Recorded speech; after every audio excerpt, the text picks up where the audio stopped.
we get into the what we call the complexity of doom, right? And we think that every communication's got to be perfect. We think that every document we create has got to be perfect, and the process has to be perfect. And look, I'm here to shatter that and say that life is very imperfect. It's messy. It's gray. It is not black and white. And so ultimately, the best thing that you can do, have a process and stick to it, but also be adaptable. Hey guys, welcome back to episode 2 of this original mini series here on Builder Funnel Radio. This is Sales Mastery for Remodelers and Custom Builders with Bryan Kaplan. Bryan, welcome back. Awesome to be here. Thanks, Spencer. Yeah, I'm excited for the continuation of the conversation. I think, over the years, I've just realized that, all of our businesses, they're project businesses, they're service businesses, and that basically means you're a sales and marketing organization. You just happen to do remodeling or you happen to do custom building. So I think this topic, it's critical for anybody that wants to keep their business moving forward. In this episode, we want to kind of do a deeper dive into the prospective client and what they're really thinking. And I think, we get into kind of the psychology of things. I guess to just kick it off high level, why is this important? It feels a little bit, outside of the realm of what you would normally think of with sales when you think about psychology. Yeah, for sure. And there's no question about it. We're going to get a tiny bit sciencey in today's episode, but I think it's really fundamental for understanding some of the things that your clients or prospects are showing you that you're not capturing, you're not aware of. And part of it is just understanding how. And part of this is just reflecting on ourselves. How are our buying patterns? What are we thinking in certain situations? And so when we have an understanding of what is going on behind the scenes behind someone's mind, really it helps to shape how we're actually going to walk them through this journey. The psychology component probably isn't something that a lot of people think of. For a long time as a remodeler and custom home builder, I didn't really think about it either. We kind of think of, we're going to present a professional image. We're going to present an estimate. We're going to meet a client and discuss and try to establish some relationship and hope that they make that decision. But we weren't really applying any of the sort of scientific psychological sort of principles here to actually getting to that outcome. Yeah. And so when you say we're going to get sciencey, I guess, how sciencey are we getting? And, what are the components that we're looking at here? I think I haven't taken science class in quite a few years. So, well, knowing that, the listenership here and the audience probably doesn't want a scientific lesson. We're going to keep it super high level and just, specify a couple parts of where decisions get made in our brains and really kind of leave it at that and talk a little bit more about kind of the emotional side of the, prospective buyer and kind of what stages they kind of go through and some of the things that influence them, what they're really feeling in general, whether it's just, we're going to hear me dip a little bit into the actual construction process today as well, just in terms of what their mindset is like, because really, it's really important that we're aware of where they are when we first meet them, but also all the way through the entire process. We have to really be cognizant of where they are emotionally. And then, really what a client wants, like just kind of understanding from a very primal level what they want. You'll hear, Spencer, you're in the marketing world, and we talk about kind of some of those primal instincts that come out in marketing, right? And how do we really connect with people quickly and speak to a message that solves a problem for them and that gets them to say that's right and all of that. And it's no different in the sales process. So, we really have to kind of use some of that sort of primal instinct to really connect with people, because at the end of the day, they do have to know, like, and trust you to do business with you. Yeah, that makes sense. And so are you starting to get into kind of just hitting on emotions or, what kind of areas of the brain that we're talking about or, Yeah, exactly. What happens here? Yeah. So we'll jump in and, it's really a bit of both, right? And so first and foremost, in our brains, we have a bunch of different areas that are responsible for a bunch of different things that we deal with on a daily basis as humans. And, you probably heard the term before that clients buy on emotion, and we probably just say, okay, and we accept that. And we say that makes sense. But really, what does that really mean? And what sort of emotions are we talking about? And what sort of scale of emotion are we talking about? So what I really mean by this is understanding that yes, clients will buy on an emotional connection to something. Again, I always bring up the brand Nike, because Nike does a great job of basically instilling emotion inside of any of their messaging that goes out there. Again, they're a commodity based shoe company that does celebrate great athletes and great athletics. So when you watch one of their commercials, you're inspired to go get a new pair of Nikes and go for a run, right? So they're actually driving you to an emotional connection. Now, on the flip side of this, when we talk about remodeling or custom home building, there's just a lot of fear out there in terms of your prospect's mind, right? Because it's something that they don't fully really understand. And ultimately, they don't want to get taken advantage of, and they don't want to land in kind of, I don't want to call it the loser pile, but basically they don't want to land on a 911 renovation 911 show kind of thing Yeah, they don't want to make a big mistake or anything like that. Exactly. Yeah.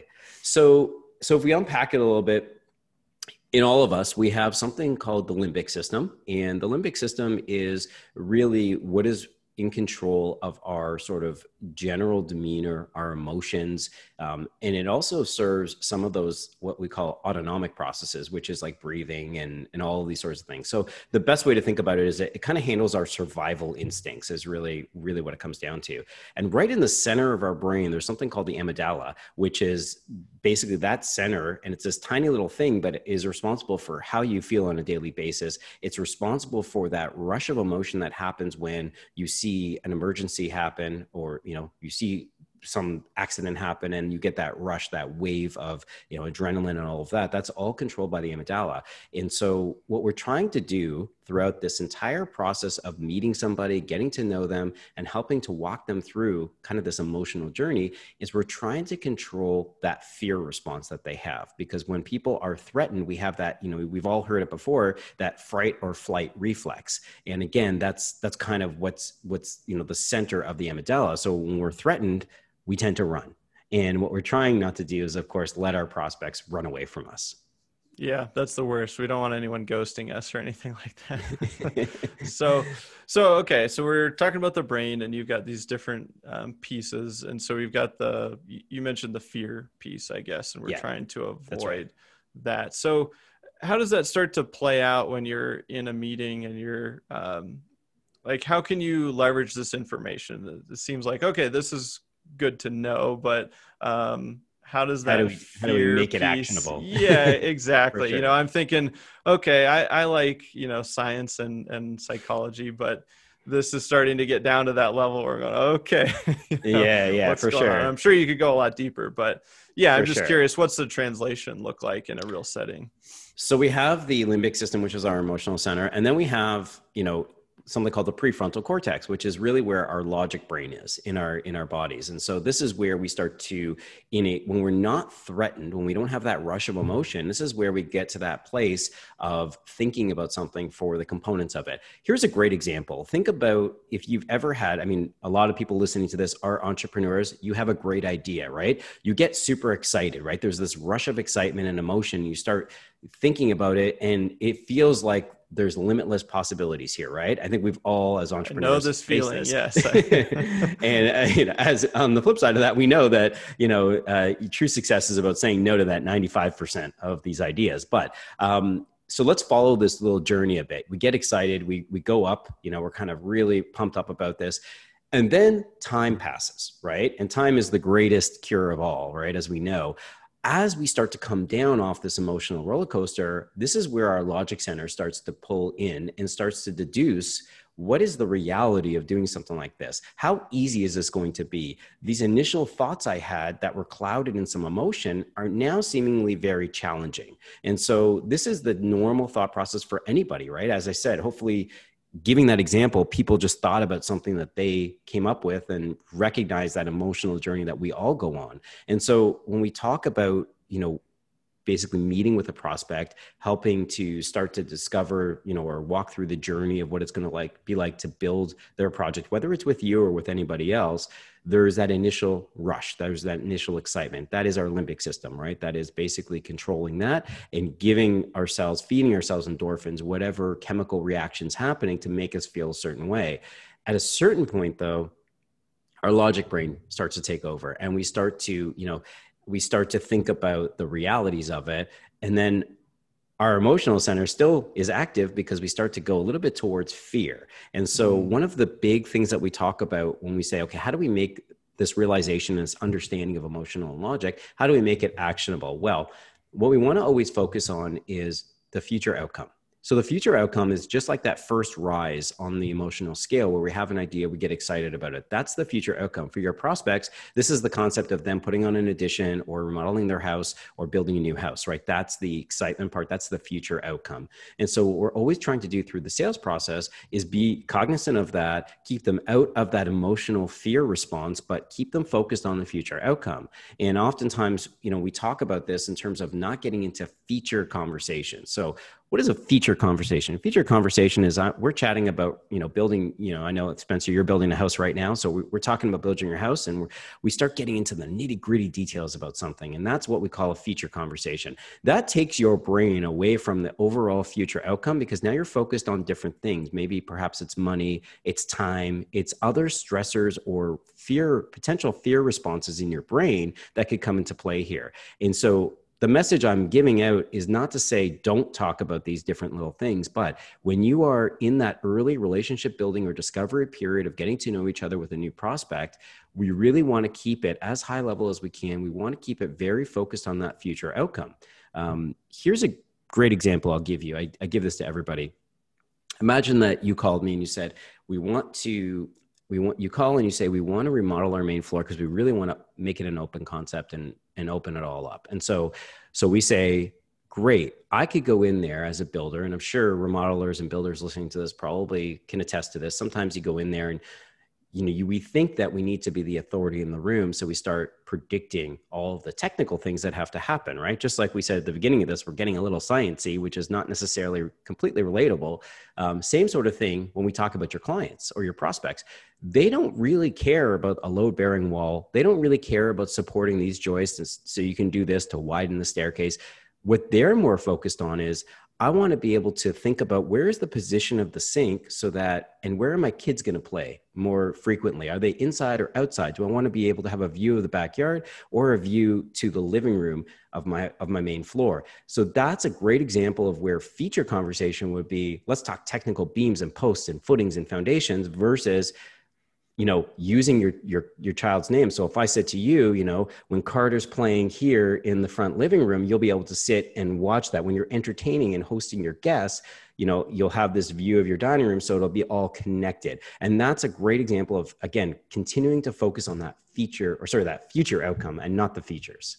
Yeah, that's huge. And I mean, I like that you talked about the technical aspect because I feel like all of us in whatever our craft is, mine is, digital marketing for everyone listening. A lot of you, it's building, remodeling. And so we get jazzed about all the little details. Like you're getting jazzed about the limbic system and, talking about the science and, and that's a good thing. You should have that knowledge, but I think you made a really good point, which is that's probably not what your customer really cares about. And if they do care about it, they probably don't care about it yet, That's right. and they may never care about it, to be honest. But I think those are good examples of the future outcome. A lot of times I think I even sometimes just get stuck at the surface level, like, oh, I just want it to look so much better. Or, but if you really drill into the little details, like you're mentioning, like that view to the backyard or the view to the living room, or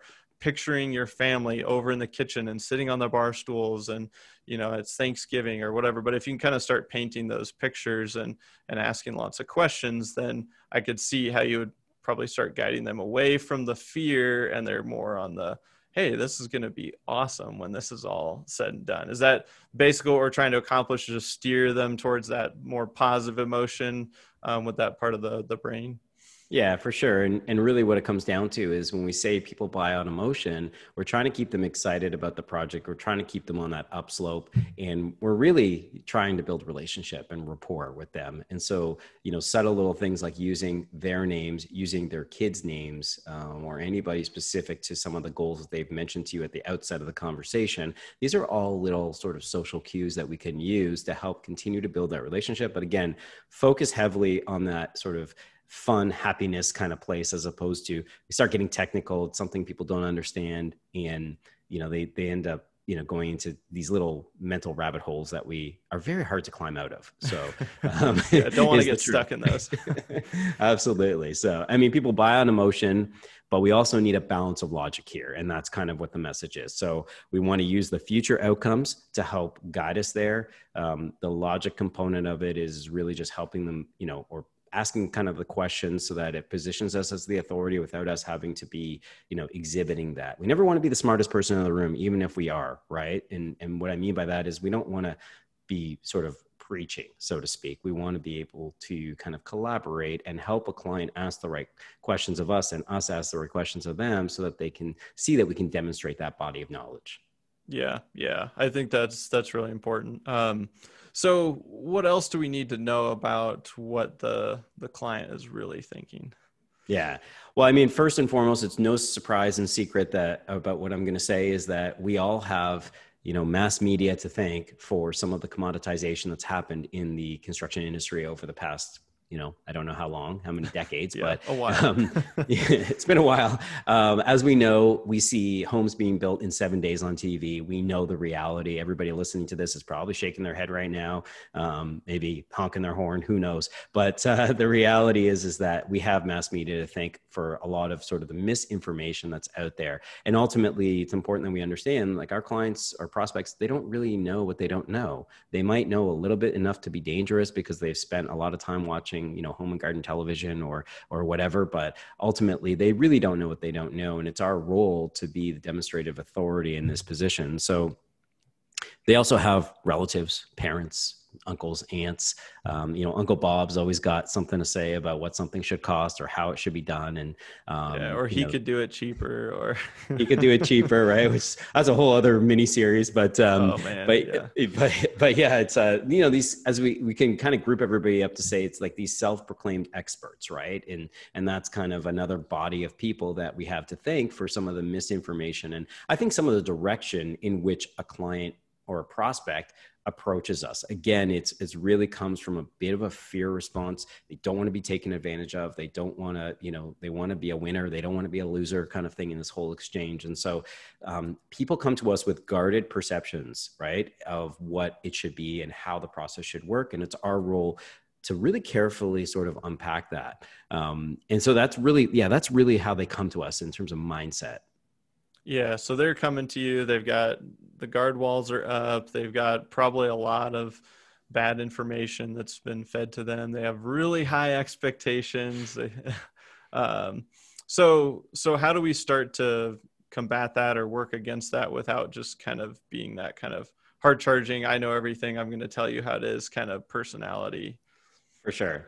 The first thing I'll say is that we know that there's a lot of competition out there. I hear it from, all of my clients and people that are in my classes and things like that as well. Ultimately, the number one thing I tell them is that if you're in a competitive market and that you are going to be, people are going to be speaking to multiple people, which, we both know that that's a reality. It's just going to happen. Yeah. It's the shopping thing, whether we like it or not. And they say, they're like, I only want to be the one company that somebody talks to. I'm like, that's great. We all want that, but it's just not going to happen with everybody. Yeah, for sure. And, there are those unicorn clients out there that will, we've had a few, but in my entire career, it's less than what I can count on one hand. So the point is people are going to shop. They are going to get other people's opinions and all of that. So, a top tip I would give everybody is be the first person in the room, because as humans, we do something called, we have like a belief system, but the easiest way to think about this is measuring sticks. So we always measure against our first incepted idea. So whatever, it could be anything. If you think about something in your own personal life,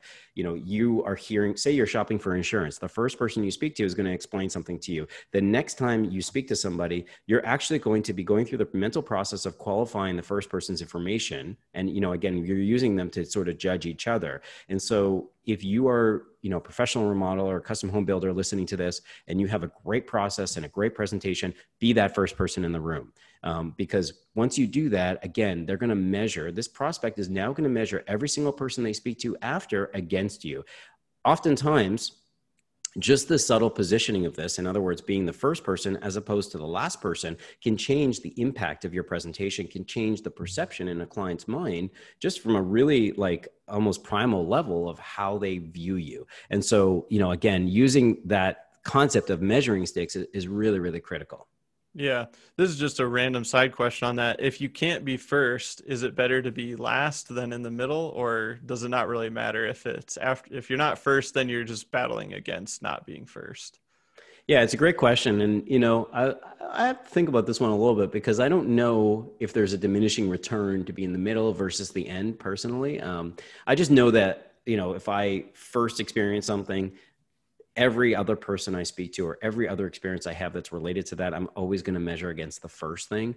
I think sometimes I've seen that we've come in at the end, and I feel like people have moved through their emotional journey in terms of their decision-making process, and probably close to the end, they already have a sense of who they might, be leaning towards. And that feels like a really steep sort of mountain to overcome. So it's a great question. One I'm going to continue to think about. So, as we know with sales, there's no right or wrong answer here, right? It's all contextual. It's all about who you are, how you project, how you sell, what your process is, what the product is that you offer, et cetera, et cetera. So, it's always just food for thought.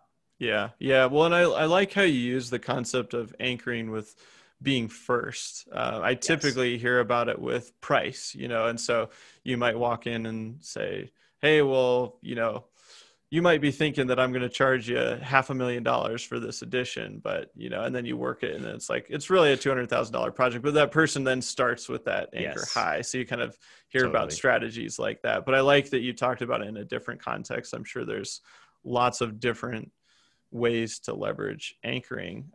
But with this, be the first person in the room, it kind of made me think, obviously we're marketers. I'm always biased towards marketing, but it makes a big push to do effective marketing, because that means you're going to get found first. You'll probably be able to book the first meeting, as long as you make an effort to move quickly once that lead comes in. For sure. But yeah, I like that concept of anchoring. I think it's a powerful tool that you can use. What else? I think we all know that. Yeah, we all know that. When we see something that's like $100 and there's an extra and it's for sale for $17 right now, but only until 24 hours from now, kind of thing. It's that price anchoring can be fairly effective. It's definitely a commodity thing a little bit in when I think about it, and it's not necessarily a strategy that we always employ, but there's definitely, there's sales books out there and that tactic out there that's been widely used for sure. Yeah. Yeah. So what else should we be thinking about in the kind of this psychology bucket and what the client's thinking about? For sure. Well, coming back, one of the most, important things is just to understand that your clients have just a ton of fear surrounding this, right? Even the most powerful people that you meet that seem like they're in complete control, they might very well be shaking in their boots when they think about this, right? Because it puts them into a position where, especially if they don't know a lot about it or they haven't remodeled or built a custom home before, they're only going off of what Uncle Bob and, the media outlets are telling them and their experiences with maybe colleagues at work that have gone through these projects as well. So they really don't know what they don't know. And so really what it comes down to is, I always give this analogy. You picture your client or your prospect, they're sitting in what's the front of a train called? The locomotive? I always ask this and I never know the answer. I guess it's, I don't know. Yeah. I always think like the engine room, but it's not really an engine room, and it's definitely not the caboose. So just picture you're in the front part, right? Yeah. The front car. Yeah. And maybe someone can correct me if locomotive. Yeah. I'll go ask my grandpa. He's a huge train guy. So there you go. Shaking it. He'd be so disappointed in me for not knowing this. Grandpa, if you're listening, we're sorry. So, so imagine we're sitting there and you've got all these controls and, the client is sitting in that seat. Again, just like I said a moment ago, they don't know what they don't know. And so, but we're asking them to steer this train, right? We're asking them to drive the train. And what they tend to do, and we see this a lot, especially through a project, is they start pulling on all these different levers. But in the sales process, it's things like, oh, we spoke to somebody else and they suggested this, or we got some information about pricing here, XYZ kind of thing. So there's all these little things that a client will do or prospect will do because they're trying to gain control of the train, right? They're trying. And what happens oftentimes is they're pulling these levers and the train actually is speeding up. They can't hit the brakes. And so, I always kind of give this analogy, or you can think of like free falling in a dream, right? You wake up, we've all had those dreams where you're falling and you wake up and you're kind of startled a little bit. Chances are your client is feeling that same fear response, that emotional response that you wake up with. They're feeling that when they think of their project. And I know for us as builders and remodelers, we don't see it that way, right? We don't have that same level of fear, but it's important that we recognize that that is what your prospect, that is what your client, especially going through the construction project, really feels like. Yeah, I was just thinking about that. I like the analogy. I was just picturing somebody kind of pulling all the levers and steering, and you're like, Yeah. okay, this is turning into a disaster quickly. So knowing that they have all this fear, I know you said stay focused on the positive outcome, but are there other things that you can do to kind of help them see it through your lens, or just I don't know, I guess give them some more comfort in these moments that like, hey, it'll be all right, and we can kind of mitigate some of that fear. For sure. And, I think part of this is coming up when we talk about, in a couple episodes from now, when we talk about your sales process. We talk about what it does your sales process look like. And then the next episode, we're also going to really talk about kind of this concept called emotional intelligence and what role that plays, not only in your sales process, but the actual construction process as well. But to touch on this briefly, really what it comes down to is, you want your clients to always understand what is the next step. What is the next thing that you're asking of them? And what's the next thing you're going to do for them? Whether, again, it's in this early discovery period where you're forming this relationship and discussing what the possibility of working together looks like, or it's actually in the construction process, we always want to be sort of proactive in this whole exchange. We never want a client, I always say, we never want a client to see our busyness through the lack of interaction that we have. And so if I unpack that statement a little bit, what it really means is you've got 5 projects, 10 projects, however many you have going on at the same time. Your client's not dumb. They know that you have other projects or other prospects that you're speaking with, but the only thing that's really important to them, coming back to episode 1, right, is them. They don't really care about you and your other clients. They only care about their own projects. So we always have to have that client filter, that client lens, to understand that it's on us to take them through this journey step by step. It doesn't have to be big swooping steps. It can be little micro commitments. We always talk about in the sales process, right? Advancing people through our pipeline is about little incremental steps that we can get them to commit to. So being proactive, being in front of the conversation and the things that we want them to do, strong call to actions is really critical. And then the most important part, of course, is the follow through, right? Not only for them, but especially for you as kind of the professional leading them through this. Yeah, that's really powerful. And I feel like too, like with more information, people always feel more confident. And I always talk about that on the marketing side too. That's why we all like to do our own research today with the magic, Google box. We can go and just learn Yeah. anything we want. And I mean, it really has been this big shift from people having to go to the salesperson to get all the information to now being able to start with Google, or like you said, the media. And so, we just like to have information. Whether we know if it's correct or not is another discussion. But, so For I like sure. that point of, hey, if you're always just communicating what the next step is, people feel more comfortable. If you're giving them good information about how it works, then they feel a little bit better. Yeah. So yeah, I think that's really good. Just clear communication. It's funny in business and life, a lot of things just come back to communication. If you can just make Oh, it yeah. simple and clear, like you solve a lot of problems.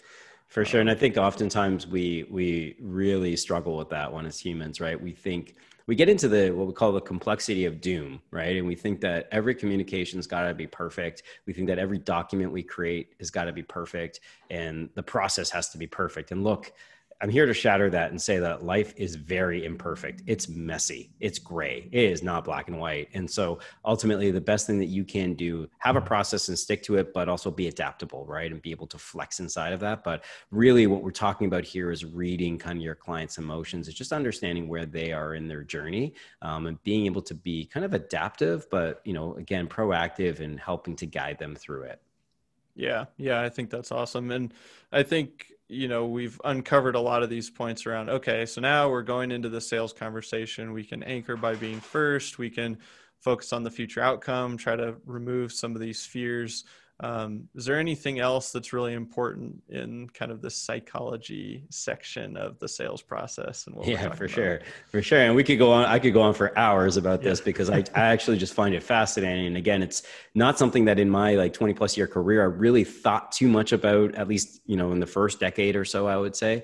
But it's just, observation over time that has, helped me sort of uncover or think about like, why are they reacting the way that they're reacting? And so, yeah, again, I could go on for hours, but, I think a really important thing, and I said it a little bit earlier in today's podcast, is just understanding that your clients really don't want to be in that sort of loser group, right? They want to Mm. be in the winner group, right? And that's really what it comes down to. And so when we talk about just even from that marketing piece, right? We talk about brand association and all of that. It's about that reputation, right? What do people say about us is really, really critical. And so when it comes to that sales process, we've got to, go into it understanding that someone's outcome is that they literally have a problem, which is they need to either expand their home because their family's growing, maybe their in-laws are coming in, or they have an aging in place concern, so they want to remodel their house. Whatever the motivation is for it, it's really important that we just recognize they want to win at the end of the day, right? No one wants to lose. It's why when you watch a movie and the guy gets the girl, or the girl gets the guy, whichever way it happens here, everyone's happy, right? It closes that story loop and the hero wins and it's great. There's a reason that movies are so popular, right? Is because that's how we're wired as humans. So just remembering that, again, avoiding defeat is crucial for human survival. Instinctively, we talked about the amygdala, we talked about the limbic system. That is how we satisfy that. That's how we reduce that fear threshold, right? That kind of response. And one other point I'll add here is that that kind of response modulates. It goes up and down throughout the process, right? Of not only just being a prospect, but also in that construction process. So just being very aware of reading your client and understanding where they're at. At the time of recording this, we're in the coronavirus still, and something that we started talking about very early on when this all happened, and a bunch of consultants that do what I do and coaches out there, calling up your clients and just asking them a few simple words like, hey, how are you doing? How are you managing? It's not about anything to do with their project. If you're currently remodeling or building with them, it's, if they're a past client, it's not about calling them and saying, hey, do you want to do a project kind of thing? Because we've got some gaps in our schedule right now. And even our prospects, right? It doesn't actually have to be about pipeline velocity, right? We talk about that as how quickly we can move somebody through the stages in our pipeline or our sales process. It's really just about kind of connecting with people and understanding some of this emotional part, right? That fear just kind of modulates up and down on a daily basis for all of us. And so, just knowing we want to win as humans, we're innate, like nobody ever, no sports athlete would ever go on camera and say, well, we gave it our best shot and I'm happy that we lost. That's just not the reality. Right. So, we all want to win. And so basically, going into it with that understanding is super important. Yeah, as you were talking about that, I realized it ties back to, I've seen a couple of remodelers and custom builders too, but use this idea of like the remodeling roller coaster, and describes the timeline through the construction project. But you hit those highs, typically in design, and you hit the Yeah. lows where there's just like everything's a mess, and Yeah. you're in the middle of the project. But Yeah. I think that's yeah, it's a good point to kind of recognize that will probably happen it will definitely happen during the construction phase, but it's probably still going to happen a little bit in the sales process. Even maybe it's not as high or low of lows Yeah. as during the project, but if you can recognize that and go, oh, people kind of around meeting 2 or 3 or whatever it is, they kind of hit this lull, then you can work to build things into your process that will counteract that. For sure. No, without question. And I think that, we talk about that, the emotional roller coaster of, the client journey kind of thing. Those are, as we always joke about, those are popular words right now: client experience, client journey. But just understanding kind of that modulation, of how that fear kind of rises at certain points and lowers at certain points. As you said, like design is exciting, demo is exciting. and then framing's exciting, and then it feels like nothing happens for a very long period of time, What's right? happening here? Clients don't see massive transformation, and so that's where they start to, get into a bit of a lull, and just all these little thoughts start creeping in, right? Think about if you've ever had like a water leak, or any foundation people that do waterproofing, just think about how you watch water kind of percolate through a foundation. That's the image to think about. These are all the little thoughts, the little nagging fears that come into a client's mind, whether it's in that sales process or it's in the construction process. Like, that is kind of what we're talking about. That's how, these things sort of happen. Yeah, that's good stuff. Well, Bryan, I guess any final thoughts on this section, and then maybe let everyone know, what are we talking about next episode, in episode 3? Yeah, for sure. So I always love to talk about this story because it was always so impactful for me. I always talk about kind of this magic blue pill of experience. And so for any people that are familiar with the Matrix series of movies, you know that there's this moment in time where Keanu Reeves, who plays Neo, is given either the blue pill or the red pill. And I can never remember actually which color shows him the truth and which one doesn't. But yeah, I can't remember either. It's been a while. I need to go. I use it as just an anchor here in terms of getting us into that mindset. And there's a scene I think it's in the original Matrix movie, where Trinity, who's played by Carrie Moss, she has to fly an Apache helicopter, right? An attack helicopter. They have to get in this helicopter. She has no idea how to do this. Within 10 seconds, her operator, her tech support person, is able to upload, the complete instruction manual into her brain. Again, very futuristic here. But the point of the story is that it's all about kind of if you could, in your sales process, help a client instantly understand what the difference is going to be from hiring or working with you than it is to working with somebody else, there probably wouldn't be a need for this podcast series, is the reality, because you would be able to just upload this to them and then boom, they would understand it. And probably most of you listening to this have gone through an experience where you've quoted a project, met somebody, quoted a project, didn't get it, and then heard from them later on to say, hey, we kind of made a mistake, or we're in trouble, could you help us, or whatever it is. I think all of us have stories like that. And ultimately, what you're trying to do in that sales process, a lot of the stuff we talked about today from that emotional side, is just understanding, how do we bring down someone's level of resistance when we first meet them? How do we internalize how they're thinking and then use that for our own projection, the words, the phrases, and even just the process of how we walk them through emotionally? And so, if you could have that 10-second upload into someone's mind, a lot of this wouldn't be necessary, but that'd be really nice. Yeah. We can't short cycle this, right? At least not yet. So yeah, fingers crossed. Yeah. But it kind of bleeds into something we teased a few moments ago, and something that we're going to dive into in our next episode, which is really kind of the role of what we talk about when we say emotional intelligence, right? And that's really just being aware of a lot of the things that we talked about today, especially that modulation in someone's fear response, right? Being able to recognize what someone's saying without the words that they're saying it with, and just really being able to be proactive. And just emotional intelligence is like being aware and being receptive and responsive to that, and just being able to modulate our own frequency, so to speak, to be able to meet them where they're at. Yeah. And I'm excited to dive into that. And I think as you were kind of wrapping up this episode, I always think about topics like this with psychology, where it feels a little bit heavy, it's a little bit deeper, and I feel like a little less tactical. But maybe you could equate it to, you probably come up with a better analogy. I feel like you always have good ones. I never have good ones, but maybe this is like the foundation, right? So we're thinking about the sales process and what we're going to get into in the next several episodes. And some of those things will feel a lot more tactical. And I know whenever I'm learning something, you kind of want to just get to like, what can I just do now? Yeah. But I found over the years that sometimes the most important stuff is actually those foundational pieces like this one. So I'd encourage you to go back and re-listen to this, or maybe pull some of the examples that Bryan shared, and just think about them when you've got your next couple of sales calls coming up this week or next week, and think about this conversation and how you can start to, paint that future outcome or mitigate some of those fears. And so I think this is really good stuff. And Bryan, thanks for sharing. And I'm excited to dig into this a little bit deeper in episode 3. So thanks guys for listening. We'll see you on the next one.